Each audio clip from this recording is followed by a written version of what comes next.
अस्सलामुअलैकुम एवरीवन जी, मैं तैयार होगी अपने कज़न की ग्रैंड ढोलकी पर जाने के लिए। बच्चों को फटाफट से तैयार किया और जी मैं पहुंच गई थी शादी वाले घर यानी अपने मामू की तरफ। और जी सबसे पहले हमने मजलिस बर्पा की जनाब अली अकबर के नाम की। उसके बाद जी हमने ये मौला मुश्किल कुशा का कुंडा होता है इसको भरते हैं और फिर ये न्याज देकर हम सब बाद में खाते हैं। यहाँ पर जी रस्म हमने की है मेहंदी की, दूल्हे को भर भर के मिठाइयाँ खिलाई और जी मेहंदी लगाई। कहीं पर भी चले जाओ इसको ना सिर्फ लाइटों से ही गर्ज है।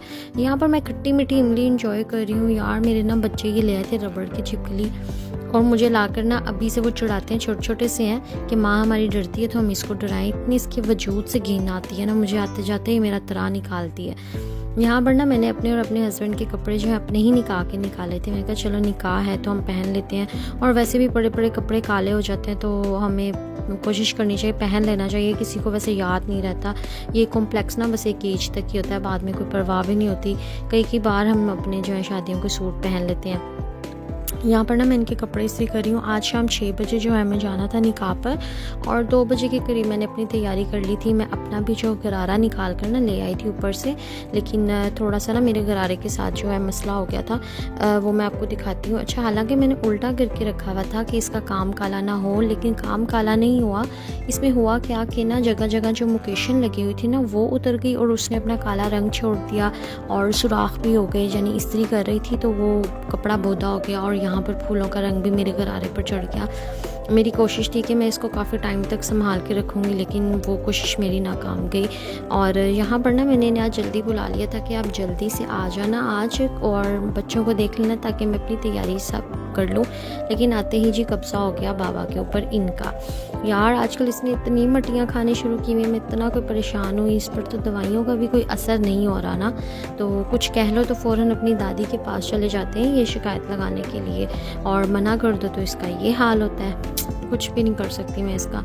मैं जी चली गई थी बच्चों को सुलाकर इनके साथ बतूल का बन लेने, क्योंकि मुझे उसका हेयर स्टाइल बनवाना था और मुझे मेहंदी लगवानी थी और टाइम भी कम था। और मैं मेहंदी लगवाने के लिए 3 बजे तकरीबन गई हूँ और 6 बजे का फंक्शन था। खैर मेहंदी अच्छी थी जो जल्दी सूख गई। यहाँ पर जी मेरी मट्टों के जो है हेयर स्टाइल बन रहा है। माशाल्लाह इतनी क्यूट लग रही थी, सब इतनी तारीफ़ कर रहे थे कि बहुत प्यारी लग रही है, इसका बन कहाँ से बनवाया है। बहरहाल माशाल्लाह, आप भी माशाल्लाह देख के बोल देना। तो बच्चियों की ना ये चीज़ें अच्छी होती हैं, फिर आगे आगे जाकर बच्चियों में खुद सेंस आ जाती है, फिर वो दुपट्टे की तरफ माइल होना शुरू हो जाती हैं। तो यहाँ पर ना पार्लर वाली के बच्चे जो हैं ले आए थे कैट, और मेरी बेटी पागल है कैट्स के लिए, वैसे भी एनिमल लवर है।